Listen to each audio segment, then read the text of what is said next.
JT Wistersill of Locked On Utes. Man, here is what, because we've talked so much again about the past this week. Here is a question that you and I kind of came up with. You posed it a bit, and I really have been pondering this today. Utah, as far as the last 10 years goes, has been a very strong football program, and coming into the Big 12, flex the muscles of a school that should win consistently in this conference. Now, after losing your first home game against BYU since 2006, does it feel like in a row? Yeah. Does it feel like a baton is passed to BYU or somebody else? I mean, can Utah have a leg to stand on come preseason next year and then moving forward past that? No. Unfortunately, I don't think they can. I don't see how.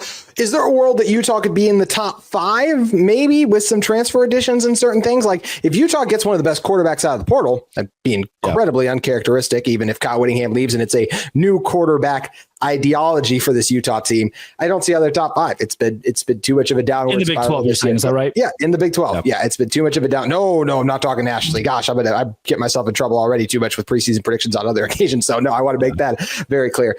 BYU is the best program in the state of Utah right now. I don't think it's up for a debate. I made the point last week. If Utah had beaten BYU, I think Utah's claim would have been, hey, BYU is the better team right now, but I'd say we're still the better program since even in a down year, we were still able to beat those guys. That argument doesn't exist because you lost at home, and BYU is having a season for the ages while you are having arguably your most disappointing season in program history. BYU is the better program right now. I'm not ready to say, though, that BYU year in and year out is the best Big 12 program. I would right now give that distinction to Kansas State, who has consistently been at the top of the league. BYU was still a 5-7 team last year. And look, all the credit in the world to the Cougars. Like we said, they continue to find ways to win. Drake, according to your power rankings, who are the 2 worst teams in the Big 12 right now? And don't do the Washington State thing. That was a good joke, but I'm talking for this. I would say you're probably looking at Utah, Oklahoma State. And BYU beat them by a combined 4 points. So that's where it's just like, hey, you're really good. You continue to find ways to win. And right now, BYU is a top 5, maybe even a top 3 program in this conference moving forward. I can't give them the number 1 spot because Kansas State has consistently been there. And I'm not going to overreact to one game in which, yes, BYU throttled Kansas State. I feel like if they played that game again, like this point season, BYU still very might win. I didn't look at that game and then go, oh my gosh, BYU's in a total another class than Kansas State. That was just a series of poor events that led to the score getting out of hand. But I still got to go with, for the year in and year out consistency during their time in the Big 12 Conference, Kansas State at the top, but BYU's in the running. And I give the Cougars a lot of credit for that. Yeah, I think BYU wins a game against Kansas State 6 out of 10 times, maybe 7, but blows them out. Only 1, possibly 2 out of those 10. Here's the big question I have. It's going to be tough for a Utah guy to answer. We've seen it with Kevin Young in the basketball program. They're ready to spend money. Yeah. Formerly, BYU would take the 3-star kid, the local kid from American Fork who plays small forward, or the local kid from Ogden. You just name drop American Fork, by the way. You've been out to Utah 3 times now. Now you're name dropping the high schools. Okay, Dre. I've been out there like 6 times now. I love Utah. I love the Salt Lake area is crazy. Or a kid from Ogden. I could keep going. Do you want me to keep, or from Lehigh, or I can just that comes in and plays left guard, right? Utah has that same thing, kind of the same vibe of, man, California, Utah, that's the football team by and large. For BYU, you get a better mixture, but still so many Utah players that are mostly overlooked in high school. They go to BYU, they find a way to win. It feels like in basketball, especially, I think football will trend this way. BYU's attacking the portal. They're attacking more unique states, and they're finally unloading the bank. I mean, the dude that has started the Utah Hockey Club is just ready to unload a truck of money for BYU athletics to give their players pretty much whatever they want in NIL.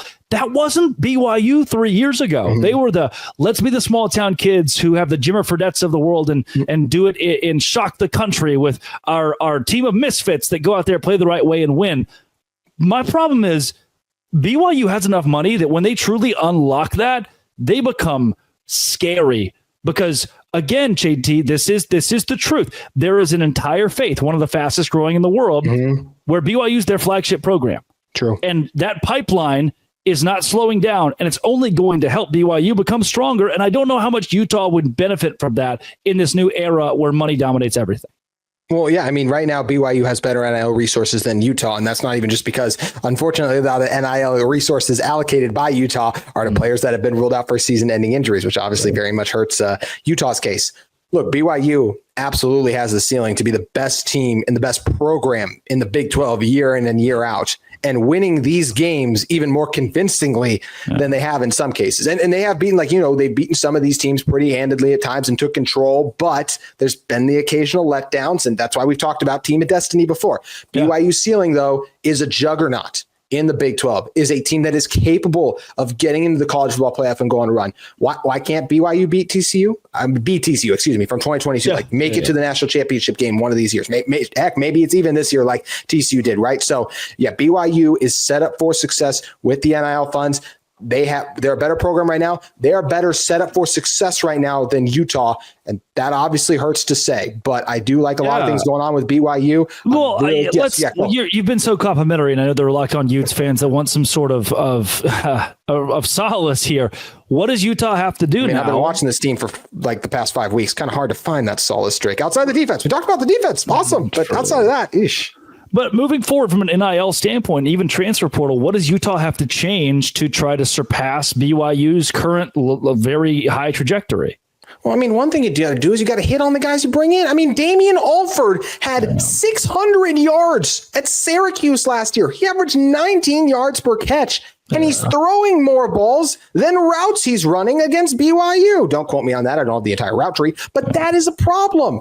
Cam Rising's injury, it's a big thing. The guys you find, we've talked about this before on this show, you need to keep them healthy. Also, Brant Keithy is another guy, a major NIL contributor. He can't stay healthy. It's also about who you invest in. Utah's not that far off from BYU in terms of a competitiveness team. They should have won the game in many ways, right? So that's where they're still right there, even if they don't have quite the level of resources as been reported so far. But you got to hit on your guys when you don't have the ability to miss as much because you don't have as much NIL resources at your disposal. You have to hit. You can't suffer those injuries, and Utah's done that way too much. So that is where I do think Utah has to do a better job in that regard, but they still recruit and develop at a very high level. And Drake, last question I want to ask you on this show is I do feel like this rivalry is in a very good place going forward. This whole situation with Mark Harlan has added extra fuel to the fire, the passion and energy. Some of the players on both of those sides now, they played this year. Guess what? They'll see each other again next year. That was only a couple of holdovers from 2021. Right. I am really excited to have Utah versus BYU back. And I think year in and year out, this game will only continue to rise up the ranks of the marquee rivalries in all of college football. Yeah, there's not another rivalry in the Big 12 that has this level of insanity. And outside fans, I mean, I could tell you about the Charlie Brewer game. That's as I know it. Outside fans probably couldn't tell you what happened between BYU and Utah in 2014. They don't know. To have this legendary of a matchup in your first year in the Big 12, where every fan will point back 8 years from now and say, remember their first game as Big 12 opponents. Is this the Mark Harlan game? Is that what this just became, by the way? I think there's so many things you can name this game. I mean, there's just so many things that happened from the game-winning field goal as time was the clock is actively ticking. There is no timeout. Field goal goes in.